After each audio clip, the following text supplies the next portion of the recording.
First of all, like, comment, and subscribe. And then check out this 20 jazz piano history CD set. It is amazing. Something that is a whole lot less amazing is Ghosted in L.A. by your favorite gay Jewish writer slash artist slash model, actor, hooker, waitress, Sina Grace. First of all, take a look at the cover and try to guess what the theme is. If you guessed Sina Grace hates Christians and European people, you'd be right.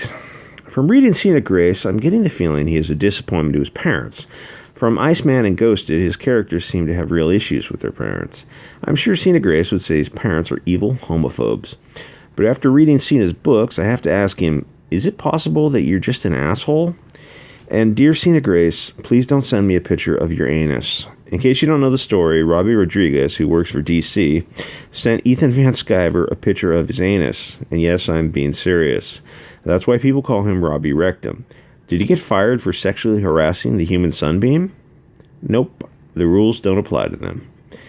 And it's sexual harassment because Robbie Rectum is gay, and sending Ethan a picture of his butt is obviously, it's like a monkey presenting. He obviously wants to be penetrated by the light of the human sunbeam. Ew. Anyway, Sina Grace seems to have a problem with many people. I think, if I remember right, Sina Grace is the guy when he went so far as to call his old employers cowards because they weren't far left enough. Now, how far left do you have to be where you think the other comic book professionals are not far left enough? Are you kidding me? Move to Cuba. Move to China. You would think bashing your prior employers would be detrimental to your career. Nope, not a chance. Sina Grace is gay and far left. He will have no problem getting future jobs. Alyssa Wong called C.B. Cebulski a racist and went off on him for a dozen tweets. What happened? Marvel hired her. Insert surprised Pikachu face. Insert meme of Zach doing his hand gestures in confused frustration. If you are in a protected class, you can sexually harass someone and DC won't fire you. You can insult people at Marvel and they will hire you. Because we live in clown world. As long as you're gay or Asian. Why the rules don't apply to gays or Asians, I don't know. Now, usually NPC comics follow the trope of white bad, brown good, but Sina, in a stunning and brave move, takes the courageous stance that Christians bad, Jews good. Whoa, Sina, that certainly is a brave position to take. Oh, there's a brown girl here? Because she has a brown friend, in case you didn't notice. Probably Latina, could be Afro-Latina. Because, why not cover your bases with the, Oppression Olympics? A brave stance would be attacking the Jews and the Muslims, but Sina is Jewish, so he won't attack them. And of course he won't attack the Muslims because he doesn't want his house blown up. So he attacks the actual religion of peace because he's a coward and he knows he won't face any consequences. What's the story about? A little Jewish girl, who we know is Jewish because she's wearing the Star of David around her neck in every panel, except when the necklace disappears in some panels. So either she's taking it off between panels or the artist forgets to draw the necklace. I guess the editor didn't read the book before giving it his stamp of approval? So why do you pay the editor? Whatever, it's a minor issue, I guess. But is the artist aware that women have breasts? Human females have breasts. The point is that we are mammals. Thus, women have mammary glands with which they feed their babies. What an image that is. What a compelling character. College women aren't children. They started puberty 6 years earlier. They are fully formed adult human females. So it's a little weird that NPCs draw adult women as prepubescent children. It's almost as if they... Oh, never mind. So Sina Grace, codename NPC 11011, starts the comic in a very unique way. He has the little Jewish girl with her very dark Latina girlfriend. Oh wait, that's not unique, it's mundane. It's literally the start of 90% of NPC comics. Because Sina is woke. Hey Sina, Jamal is my black friend. Oh wait, I forgot the cover. A bunch of angry white devils surrounding Sina Grace's breastless Amy Winehouse. Oh no, blonde people are always picking on us. Blonde people are awesome, Sina. Get over yourself. Maybe you're just, the commonality is that you're probably a jerk. So the, let's say, B cup Jewish girl, look at that's not even a B cup. You didn't even give her B cups. What is that? That is an artist who needs to go back to the drawing board. That should not make it past. That shouldn't make it out of the artist's room. But I assume you're painting the artist peanuts, because this comic won't make anything but peanuts. Okay, so the Jewish girl meets her intolerant European Christian bigoted roommate. Oh wait, I'm being redundant, because idiots like Sina believe all Christians are bigots. So her intolerant Christian roommate is also watching an interracial gay film of the adult variety, if you look closely. What's the narrative here, Sina? Is she an intolerant bigot or isn't she? Sina couldn't make her roommate an African, Asian, or Latina. No, she has to be European, and of course Christian, because we see the big cross. Anyway, the Jewish girl wants to bring her boyfriend over to sleep in the bedroom with both of them, then gets surprised when her roommate very reasonably says no. Hey, Sina, we're not all freaks. Most girls don't want a strange man sleeping in their bedroom. I get the sneaking suspicion that Sina is a wee bit of a narcissist. I think he included this scene to show that because the white Christian girl is somehow intolerant because she didn't want a strange man sleeping between them. Sina, just because you don't get your way doesn't mean other people are being intolerant. It's possible that you can be wrong. See, I don't think Sina knows how to write good characters because he doesn't know what a good person is. He knows that if he doesn't get his way, then the other person is bad. So the poor little rich girl gets invited to a party by her intolerant genteel friends.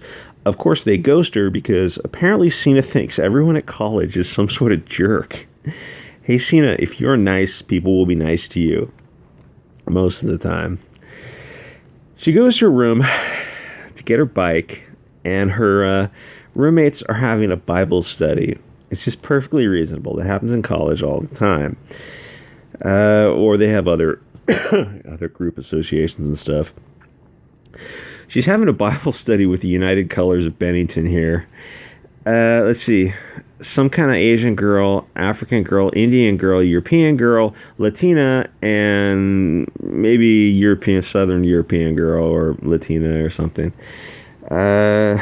Actually, Sina, there are way more Chinese people in colleges. Where is the representation? My experience with the Christians is that they're giving her all the evil eye here, but it doesn't quite make sense. My experience has been they're more likely that they would invite you to sit down and listen. Part of their religion is spreading the good news, but Sina really has a hard-on for Christians. Sorry for the visual. So she visits her, oh yes, they're so intolerant. Do not disturb. That is like the exact opposite of what a Bible group is all about. So she visits her boyfriend and complains that her roommate gave her Star of David the stink eye, which isn't true at all. Most Christians have a lot of respect for the foundation religion of Judaism. Is it possible that she gave the cross a stink eye?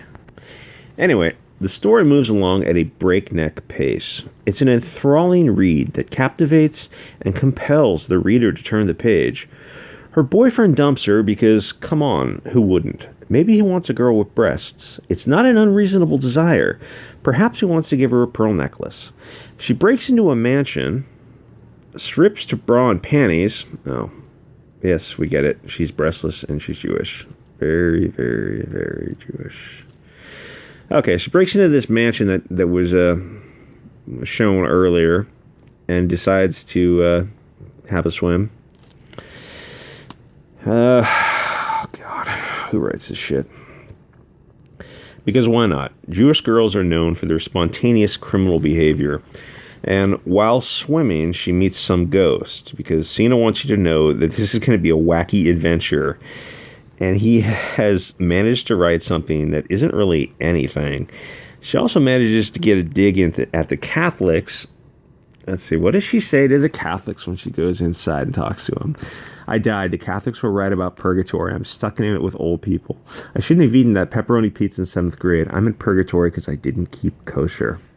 All these evil white people. But, and they all have blonde hair, or at the very least light colored hair. Now notice there is an African American there with her natural hair, which is very cool to see. But there's an African American girl here. But if you remember the cover, what happened on the cover? Okay, so she takes a dig at the Catholics because Sina Grace is an abject coward who would never call out the Muslims or Jews.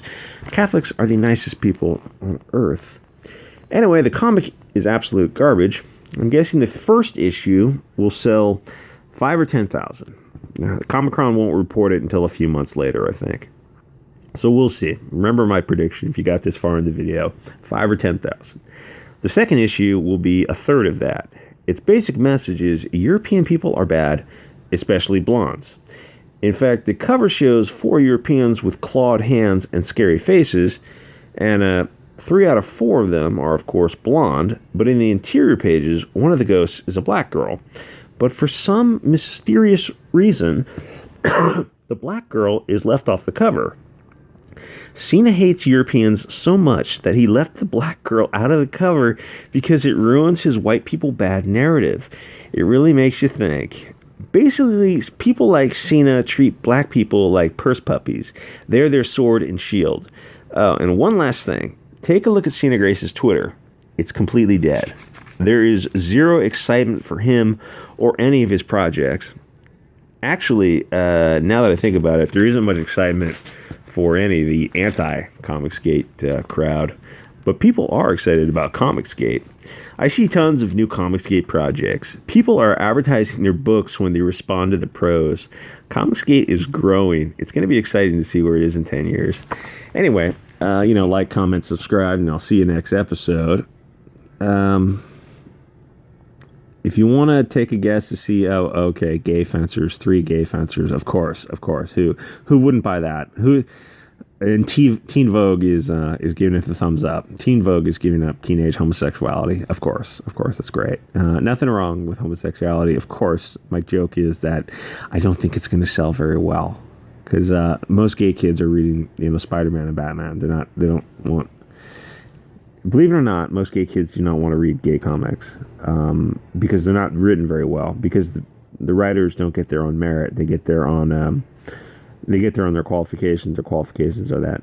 What are your qualifications to write gay fiction? Oh, you have to be gay or transsexual or something. Okay. Notice the black girl. Here's the cover. Where did the black girl go? Where did she go? Oh, look at all these scary blonde people. One brown-haired guy. And you see the Star of David.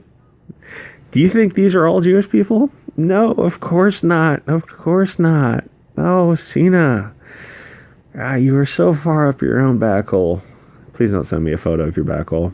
#. Anyway, like, comment, subscribe. I'll see you guys next episode.